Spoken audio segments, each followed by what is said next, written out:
IT job కోసం చూస్తున్నారా? ఐటీలో కెరియర్ బిల్డ్ చూసుకోవాలనుకుంటున్నారా? అయితే సమాధానం కోడింగ్ ట్యూటర్. శివ తరువాత జేడీ చక్రవర్తి స్థాయి చాలా పీక్స్కి వెళ్ళిపోయింది. అయితే జేడీ చక్రవర్తితో మీకు మాత్రం చాలా పర్సనల్గా కొన్ని అనుభవాలు ఉన్నాయి. ఇప్పుడు దాకా ఎవరికి చెప్పలేదు అని తెలిసింది. చెప్పంది ఏంటంటే జేడీ తర్వాత నేటి సిద్ధార్థ కదా, నేటి సిద్ధార్థ చేస్తున్నాడు. మేమంతా ఒకే హోటల్లో ఉన్నాం చెన్నైలో. నేను ఏదో షూటింగ్కి వెళ్ళాను, వాడు నేటి సిద్ధార్థకి దేనికి వచ్చాడు. అందరం ప్యాక్ ఆడుతున్నాం. ఓకే, ఎవరెవరు? మా బ్యాచ్ ఏదో, నా దగ్గర డబ్బులు లేవు. సరే ఎవరున్నాడు పక్కన అంటే జేడీ ఉన్నాడు. వెళ్ళా, అదే ఇద్దరు జేడీ ఒక 500 కావాలి. 500 అంటే చాలా ఎక్కువ కదా. ఎక్కువ.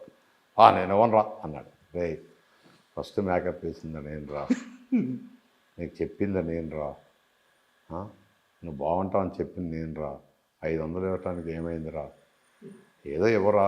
ఆడు ఎంత పిసినాసాడు అంటే ఇప్పటికీ పిసినాసాడు. ఆడు జేడీ డబ్బులు తీయడు, అవసరం అనుకుంటే తీస్తాడు, లేదా తీయడు. నేను ఇవ్వను రా చెప్తే మటుకు ఇవ్వాలా, ఏదరా ఇవ్వరా, మళ్ళీ నేను బొట్టు పెడితే అందరు పైకి వచ్చినా లేరా, నువ్వు అని చెప్పి మొత్తానికి 500 తీసుకున్నాను. ఇప్పుడు వరకు ఆడ 500 ఇవ్వలేదు. నాకు అప్పుడప్పుడు చూసినప్పుడల్లా గుర్తొస్తుంది, జేడీ గారికి 500 ఇవ్వాలి. మనం అడుగుతుంటాడా? మర్చిపోయాడు, ఇప్పుడు చూస్తే అడుగుతాడేమాడే. అది నా పర్సనల్.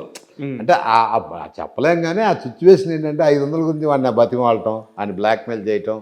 నేను మేకప్ చేశాను, బొట్టు పెట్టాను, నువ్వు కానీ నాకు ఇవ్వలేదనుకో మళ్ళీ బొట్టు చెడిపేస్తాను అంటే అట్లా బ్లాక్. ఇప్పుడు ఇవన్నీ మెమరీస్ ఇవన్నీ అంతే తప్ప అట్లా కొద్ది ఏడిపించేవాడిని అందరినీ. ఉత్తేజన ఏడిపించేవాడిని.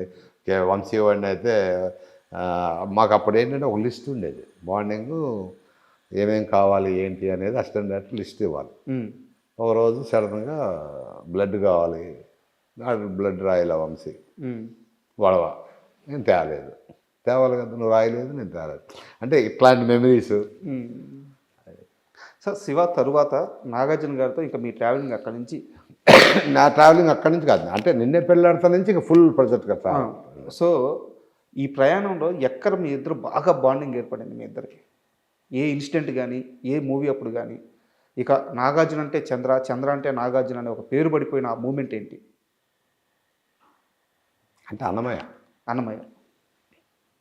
అన్నమయ్య చేసేటప్పుడు నిన్నే పెళ్ళాడితో పర్సనల్గా చేశాను. తర్వాత కేటీ కుంజమోహన్ గారి సినిమాకి పర్సనల్గా రమ్మన్నాడు. రక్షకుడికి వెళ్ళాను, కానీ ఆయనతో చెప్పేశాను నేను, సార్ నేను పర్సనల్గా చేయలేనండి, నాకు ఎందుకంటే పర్సనల్ మేకప్ వేసి ఒక దగ్గర కూర్చుంటాం కాదు, నాకు ఎటంటే అటు తిరగటం చేయటం, అంటే మనకు సంబంధం లేని వాటిల్లో కూడా దూరిపోవటం, ఆడితో తిట్లు తింటాం, నేను తిట్టడం, ఇది ఒక ఇదిగా ఉండేది నాకు. సంబంధం లేదు అనుకుంటే ఎవరైనా నిలబడి ఇది తక్కువ చేయటం, డైరెక్షన్ డిపార్ట్మెంట్లోకి వెళ్ళి సజెషన్ షాట్ తీరేదనేవాడు డైరెక్టర్ని, అది చూసేవాడు. ఇలాంటివి చేస్తూ ఉండేవాడు కదా, నాకు కట్టేసినట్టు అయిపోయింది నాగార్జున గారు పర్సనల్గా. అప్పుడు ఆయన అది కాదా అన్నమయ్య సినిమా వచ్చేసి అన్నాడు. అక్కడి నుంచి అన్నమయ్య సినిమాకి ఫుల్ ప్రొజెక్ట్ చేశారు. ఫుల్గా చేయటం వల్ల ఏమైపోయిందంటే ఇంకా ఒకరికొకరు బాండింగ్ పెరిగిపోయింది. ఆయన క్యారెక్టర్ కానీ, నన్ను పిలవటం కానీ, చేయటం కానీ.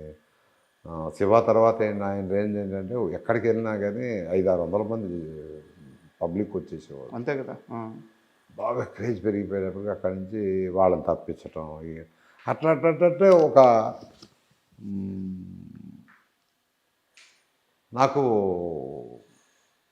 ఏదో తెలియని ఒక ఒక మనిషి అయిపోయాడు నాలోనే. అబద్ధం ఆడేవాడిని కాదు, తలెత్తి మాట్లాడేవాడిని, ఏమనుకునేవాడు కాదు, నవ్వుతూ ఉండేవాడు. ఇవన్నీ నాకు బాగా నచ్చినాయి. అంటే మనం పని చేయగలం ఈయన దగ్గర. అక్కడి నుంచి అన్నమయ్య దగ్గర నుంచి బాండింగ్ పెరిగిపోయింది.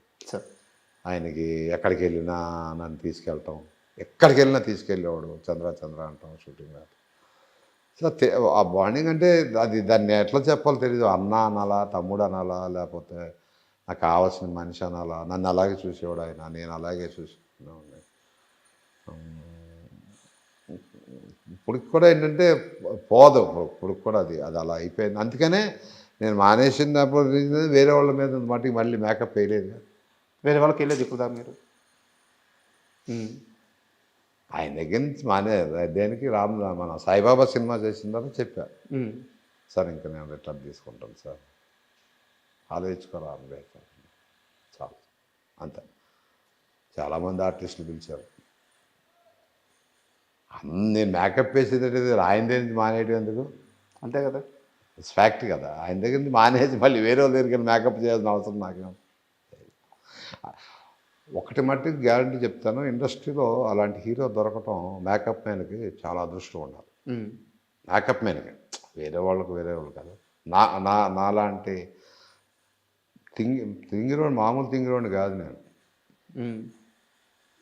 ఎవరినంటే వాళ్ళని ఇష్టం వచ్చినట్టు తిట్టడం, గొడవలు కూడా పెట్టుకునేవాడు, పెద్ద గొడవలు పెట్టుకున్నాం. అయినా నన్ను ఆయన భరించడం అనేది ఇంకా గ్రేట్. అసలు నన్ను ఎప్పుడో తీసి బయటికి పంపాలండి. నా దీనికి ఫేస్ అంటే రారా ఆట గొడవ. అయితే ఒక్కడ కూడా ఆ చుట్టుపక్కల నాగార్జున గారు వస్తుంటే జనం షూటింగ్కి వస్తున్నాడు, ఒక్కడిని కూడా దగ్గర రానిచ్చేవాడు కదా. అట్లా చూస్తే వెళ్ళిపోయేవాళ్ళు. కటౌట్ అలాగే ఉండేది, కటౌట్ అట్లా మండిగా ఉండేవాడిని జ్ఞానం చేయటం. అది సార్. శివ విషయానికి వస్తే ఇంకో వ్యక్తి గురించి మాట్లాడుకోవాలి, ఎస్ గోపాల్ రెడ్డి గారు. అప్పటికి ఎస్ గోపాల్ రెడ్డి గారి మీద ఒక పేరుండేది. సినిమా స్టార్టింగ్కి వస్తే ఎండింగ్కి ఉండేవారు కాదు. అంటే ఆయన చాలా బిజీ, ఏ రోజు ఏ సెట్లో ఉంటారో తెలియదు. ఆయన్ని చాలామంది వద్దు అన్న ఆర్జీవి ఆయనే కావాలని పట్టుబట్టి పెట్టుకున్నారు. అక్కడ నిజమేనా? మంచి కెమెరామ్యాన్. ఇప్పుడు ఆయన బాగా బిజీ. ఫస్ట్ షెడ్యూల్ వరకు చేసుకొని సెకండ్ షెడ్యూల్ వచ్చేటప్పటికి ఆయన దగ్గర పని చేసేవాళ్ళని ఎవరిని పెట్టి వెళ్ళిపోవటం ఇవన్నీ చేస్తూ ఉండేది. గోపాల్ రెడ్డి గారు ఫస్ట్ అరే ఈ సినిమా ఇవన్నీ చూస్తూ ఉంటే ఈ సినిమా ఎలా తీయాలో అర్థం కావట్లేదురా అన్నాడు గోపాల్ రెడ్డి గారు నాతో. ఆయన ఈ క్రెయిన్ ఏంటో, ఈ ఏంటో, ఈ తిప్పటాలు ఏంటో, ఈ ఏంటో నాకేం అర్థం కావట్లేదురా అన్నాడు ఆయన. ఫస్ట్ అదేంటంటే అట్లా అంటున్నారు ఏంటంటే, ఏమరా ఈ ట్రాలీ అంటాడు కాసేపు, ట్రాక్ అంటాడు కాసేపు, ఒకసారి టైట్ క్లోజ్ అంటాడు. అంటే వాళ్ళంతా పాత పద్ధతిగా ఏంటి, వచ్చావా ట్రాలీ చేసావా, వెళ్ళిపోయావా, ఒక దగ్గర ఆగావా, అట్ని సజెషన్ తీసుకున్నావా, ఈ సజెషన్ తీసుకున్నావా, డైలాగ్ చెప్పావా, 2 క్లోజులు తీసుకున్నావా, సీన్ అయిపోయింది. ఇది అట్లా కాదు కదా. నాకు గోపాల్ ఆ 2 కళ్ళు కనపడాలి గోపాల్ నాకు. అలాగే రాము పట్టరండ్రా అంటే ప్రతిదీ డీటెయిల్డ్. ఆయన మనసులో ఏమనుకుంటాడు ప్రతి డీటెయిల్డ్గా చేసేవాడు. ఫస్ట్ గోపాల్ నమ్మకం లేదు గోపాల్ రెడ్డికి. ఈ యాంగిల్స్ ఏంటి, ఇది అంటాడు, కింద పడుకుంటాడు, చెరుకు రసం బండి దగ్గరికి వెళ్తాడు, చెరుకు రసం బండిలో నుంచి రమ్మంటాడు, కింద కాళ్ళు పరిగెత్తడం ఏంటి, బూట్లు ఏంటి. అప్పుడు చేయలేదు కదా నన్ను ఎవరో. అవును, గ్రౌండ్లో కెమెరా పెట్టుకుంటే వాళ్ళందరూ పాస్ అవ్వటం, టర్న్ చేస్తే షాడో అట్ట వెళ్తాం. ఇంట్రెస్టింగ్, ఎంత ఇంట్రెస్టింగ్ ఉంటుంది.